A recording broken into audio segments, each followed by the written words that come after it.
In this video, we shall look at the steps of how to fix Bluetooth disappeared on Windows 11. So these are basic step-by-step guides.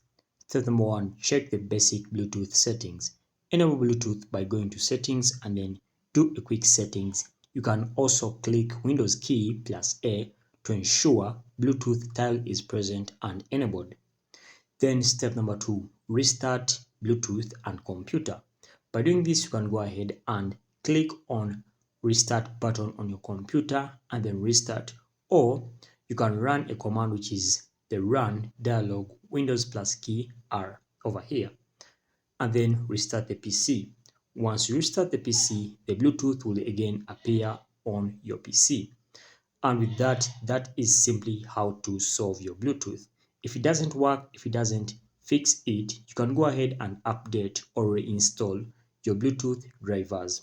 By doing so, open up your device manager, expand to Bluetooth, right-click your Bluetooth adapter and select update driver, and then you'll be settled for that. Thanks for watching, guys. We shall meet in the next video.